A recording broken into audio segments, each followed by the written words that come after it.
সুপ্রভাত বন্ধুরা, কেমন আছো তোমরা সবাই? আশা করি অনেক ভালো আছো। একটা বৃষ্টিমুখর সকাল থেকে আমি আমার আজকের ছোট্ট কুকিং ভিডিওটা শুরু করছি। আমি প্রতিমা, আর প্রতিমাস ওয়ার্ল্ডে তোমাদের সবাইকে জানাই অনেক অনেক স্বাগত। সকালবেলা ঘুম থেকে উঠেই দেখি একদম আকাশ খুব মুখভার করে আছে, তো মনে হলো কান্না করে দেবে, তো যাই হোক ফাইনালি সে কেঁদেই ফেললো। আর দেখো এখানে তোজবাবু একটু বৃষ্টিটা উপভোগ করছে। আর আজ আমি এই বৃষ্টির দিনে তোমাদেরকে খুব সুন্দর একটা রেসিপি শেয়ার করে দেখাবো। এটা কিন্তু অনেকেই খায় না, অনেকেই আবার নাক ছিটকায়, তবে আমার কিন্তু ছোটোবেলা থেকেই খুব প্রিয়, কারণ আমার মা লোটে শুটকি খুব সুন্দর বানায়। আর আজ আমি যেভাবে লোটে শুটকি বানাবো সেভাবে যদি তোমরা বানিয়ে খাও, যারা খাও না, যারা নাক ছিটকাও, তারাও গরম ভাতের সঙ্গে চেটে পুটে খাবে। তো দেখতেই পাচ্ছ, প্রথমে আমি কিছুটা পরিমাণ লোটে শুটকি নিয়ে নিয়েছি, এতে আমি দিয়ে দিলাম গরম জল। এভাবে আমি 15 মিনিট মতো এটাকে ভিজিয়ে রাখবো। আর এটা বানানোর জন্য আমি কি কি উপকরণ নিয়েছি চলো সেটা একবার বলে দিই। তো নিয়েছি আমি টমেটো কুচি, পেঁয়াজ কুচি, রসুন কুচি, আর এখানে দেখো নিয়েছি লম্বা লম্বা করে আলু, কিছুটা কুঁদরি, কিছুটা পটল, বেগুন আর ডাঁটা।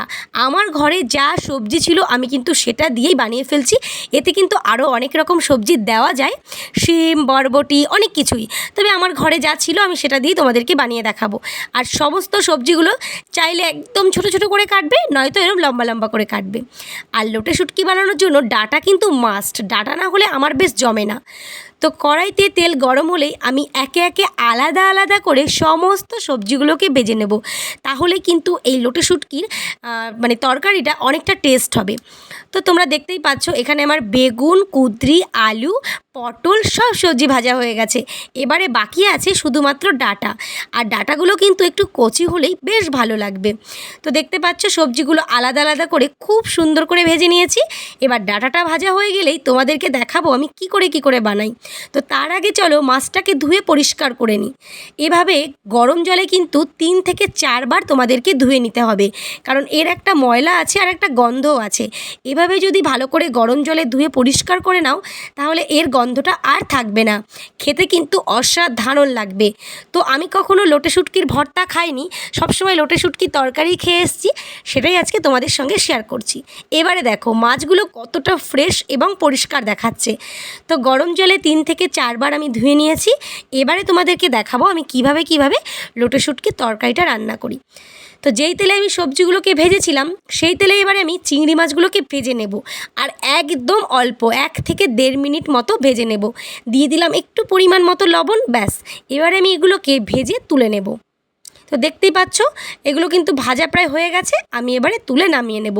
এটা কিন্তু একদম কড়া করে ভাজা চলবে না বন্ধুরা। লোটে শুটকি খেতে গেলে কিন্তু শুটকিগুলোকে এরকম জাস্ট হালকা ফ্রাই করে নিতে হবে। তো চলো এবারে আমি তেলের ওপরে কিছুটা জিরে ফোড়ন দিয়ে এবারে আমি এই যে পেঁয়াজ কুচি, রসুন কুচি আর টমেটো কুচি রেখেছি সেটা দিয়ে দিলাম। আর আমি না একটু আদা কমই ভালোবাসি, তাই সবসময় আমি আদাটাকে স্কিপ করে যাই, মানে বেশিরভাগ রান্নায়। তো দেখতে পাচ্ছ এখানে পেঁয়াজ, টমেটো, রসুন খুব ভালোভাবে লবণে এই তেলের সঙ্গে ভাজা হচ্ছে। এবারে দিয়ে দিলাম পরিমাণ মতো একটু লঙ্কার গুঁড়ো, দিয়ে দেবো পরিমাণ মতো হলুদ, আর দিয়ে দেবো কিন্তু পরিমাণ মতো একটু জিরের গুঁড়ো। তো সমস্ত কিছু দিয়ে আমি খুব ভালো করে কষিয়ে নেব। আর এতে আমি একটু লঙ্কা থেতো করে নেব, কাঁচা লঙ্কা থেতো করে ওতে দিয়ে দেব। তো মশলাটা কষে গেলেই এবারে আমি যে লোটে শুটকিটা ভেজে রেখেছিলাম সেটাকে দিয়েও খুব ভালো করে কষিয়ে নেব। যখনই তেল বেরোতে আরম্ভ করবে, এরপরে আমি ভেজে রাখা সবজিগুলোকে এই লোটে শুটকির মধ্যে দিয়ে দেব। তারপরে আমি খুব ভালো করে সমস্ত সবজি আর মাছ দিয়ে মশলাটাকে কষাতে আরম্ভ করব। যেহেতু এটা অনেকটা ভাজা হয়ে গেছে, তো 70% সেদ্ধ কিন্তু হয়ে গেছে, আর 30% সেদ্ধ করলেই কিন্তু রান্নাটা কমপ্লিট হয়ে যাবে। তো দেখতেই পাচ্ছ কিছুটা জিরের গুঁড়ো দিয়ে দিয়েছি। এবারে আমি এতে পরিমাণ মতো জল অ্যাড করব। তো জল কিন্তু বেশি পরিমাণে দেওয়া যাবে না বন্ধুরা, কারণ সবজিটা অনেকটাই সেদ্ধ হয়ে গেছে। দেখতেই পেলে হাফ কাপ মতো জল দিয়ে দিয়েছি। 5 মিনিট রান্না করে নিলেই আমার লোটে শুটকি একদম রেডি। তো তোমাদের এই লোটে শুটকির রেসিপিটা কেমন লাগলো সেটা অবশ্যই কমেন্ট করে জানাবে। যদি কারোর ভালো না লাগে সে খাবে না, কিন্তু আমার কথা রাখার জন্য একবার ট্রাই করে খেয়ে দেখো, আমার নাম করবে। আর এই যে লোটে শুটকিটা দেখতে পাচ্ছ, এটা হচ্ছে গরম ভাতের সঙ্গে উফ, 1 থালা ভাত শেষ হয়ে যাবে, কোনো কথা হবে না।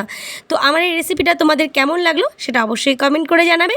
নতুন বন্ধু হলে চ্যানেলটা সাবস্ক্রাইব করে আমার সঙ্গে থাকবে নতুন ভিডিও দেখার জন্য। তো চলো আজকের মতো টাটা, বাই বাই, ভালো থেকো, সুস্থ থেকো।